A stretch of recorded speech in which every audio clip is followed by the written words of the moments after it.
The Independent Candidate Alliance are back in the news. If you need a reminder of who they are, it's 5 independent MPs, 4 of which have been described as Islamists, and Jeremy Corbyn. As usual, Jeremy Corbyn is the useful idiot here. He has all the energy of a geography teacher whose worldview was formed in the 1960s while listening to Peter, Paul and Mary. Now, the reason I'm covering this is because it's a great example into the burgeoning balkanisation of Britain. Ahmed Yaqub of the Independent Candidate Alliance has been on GB News wearing an England shirt. There you go, show he's fully integrated. Now, GB News had him on to speak about the grooming gangs, and it's the typical populist right line versus the Muslim/left-wing line. Why are Muslims overrepresented on the one side? On the other, it's you're racist, you're picking on Muslims, they're not overrepresented, and so on. Now, while it's easy to get lost in these debates, ultimately this is just outrage bait. It's designed to make people angry. There are no solutions coming from this, and in reality all of this is just a smokescreen for how the real power of the liberal system truly works. Now, this begins late last year when Alex Armstrong, who I believe works for GB News, states a far-left Islamist bloc has formed in the UK Parliament. It's unsurprisingly led by Jeremy Corbyn. It's a deeply disturbing development in the UK. Now, I'm not saying the formation of a de facto Islamic party is a good thing in the UK. I'm saying it's something that we shouldn't really be outraged by or shocked by. I mean, what did we think was going to happen with all this mass immigration? Remember I spoke a while ago about the Muslim vote that was around the last election? Well, they massively backed the Independent Candidate Alliance. All 5 of the MPs had been endorsed by it. But as I say, I don't think we need any shock or outrage here. This is bog standard in human history. Groups balkanise. They want representation for their own interests. It's only really the liberal system that's actually extreme in thinking that that's not going to happen in the modern UK. It seems some on the right had the same shock with regards to this phenomena. Here you can see the sirens. Some people call them slop sirens to indicate over-dramatised news. Pro-Islam party launched in Birmingham. They will be targeting the Muslim bloc vote, just in regards to this video. We are going to put up candidates in every ward in Birmingham. We have mentioned it before. Now is the time to take action. We are going to launch Independent Candidate Alliance, and all of our candidates will be under that umbrella. For far too long, the Labour Party and its councillors and members of Parliament have reaped the rewards on the back of our communities, and rather than represent them, have misrepresented them. No more. So as you can see and hear by the rhetoric, it's effectively a Muslim party representing Islamic interests, and they would probably do quite well if they put up candidates in Muslim areas.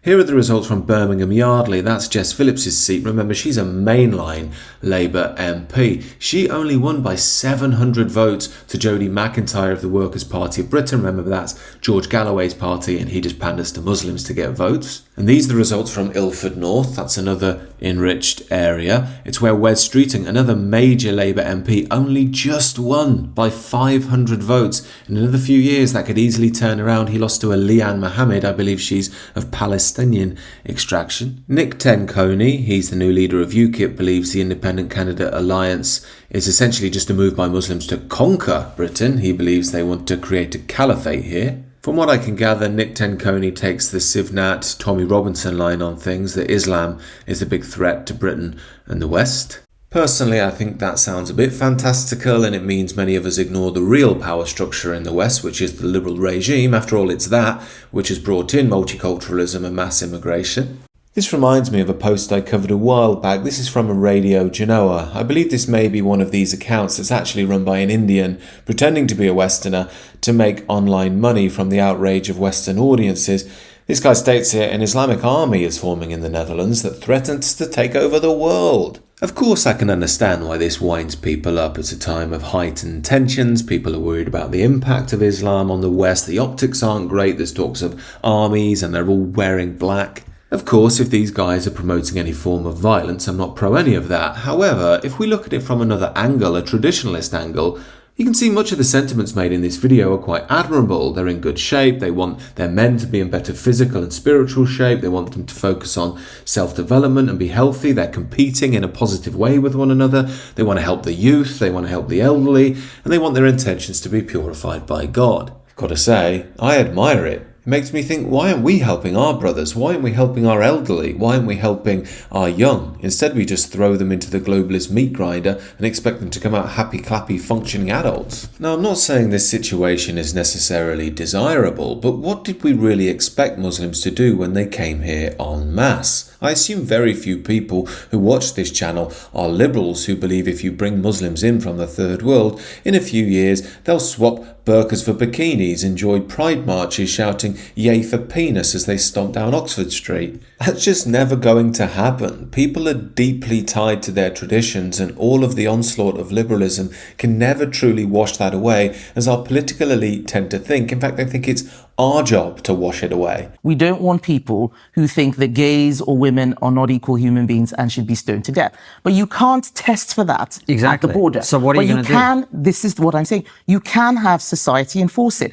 But the reason why you're asking me what are you going to do is because you believe that government should do everything. No. This is, but this is the thing. That's not what I'm Government, asking. but that's what I'm saying. Government can't do everything. We need other people to get involved. We need society to do this. That's what used to happen before. I agree with you. If you say that the government needs to fix everything, that's not what I'm saying. You start to get people. Well, but that's what I'm inferring from what you're saying. No, but you're wrong about that. Let's just start to get people feel that it's got nothing to do with me. This is for the government. That's not what I'm saying. Well, you said, what are you going to do? Listen. But that would be a government position. As you can see, Kemi Badenoch came across terribly in this interview. She's arrogant, she's obnoxious, she's rude, and she dismisses the mass immigration issue which her party is responsible for. Worse still, she gaslights Konstantin Kisin and by extension the general public by saying it's our responsibility to integrate everybody into modern happy clappy liberal Britain, don't you know? She says all this because despite her conservative-sounding bluster, she's ultimately just a corporate liberal. She doesn't understand tradition, British tradition or Islamic tradition. She thinks we can all just mosey along together in happy-clappy modern liberal Britain, and it's our responsibility to try and change the views of people like the Independent Candidate Alliance. Of course, if we try to do that, we become their mortal enemies for trying to turn them away from their direct path to Allah. Badenoch is symbolic of why the Tory party is dead. She doesn't belong in a position to lead the country. She belongs in some cold, silvery glass London skyscraper in a sales office yelling at entry-level interns to make more and more cold calls as they secretly get off on being yelled at by a black woman because they read The Guardian. Yet at the root of this is the fundamental error from liberal ideology that human beings can be separated from their traditions. Yes, you can obfuscate them from that fact via the promise of individualism and money and the promise of personal pleasure, but in the long run, when things fall apart, people start gripping for their roots. This is why I don't blame the Muslims for wanting their political representation or forming their own separate groups. What did we exactly expect them to do? The only real radicalism here is the liberal idea that people don't need such things at the core of their lives. And as we well know now, they don't mind if Muslims and other, quote, diverse people have their traditions. It's the mainstream West that they don't want to have a tradition. People are waking up more day by day and realising that to be part of a modern Western liberal society, for it to work in any way, it demands you jettison your heart and soul, your history and your future.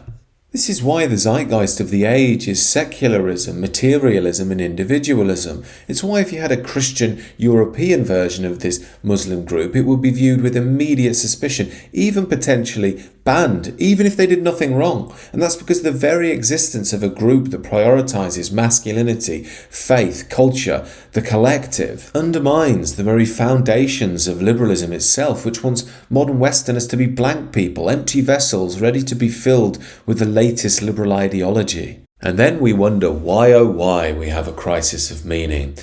Anyway, these are just my thoughts. There's a lot more of that on the Substack. I'm also trying to build a community there where men can be healthy and try and rediscover their roots. A lot more coming on that down the line. Do check it out down below. Let me know your thoughts about all this as well, and do consider subscribing to the channel if you're new.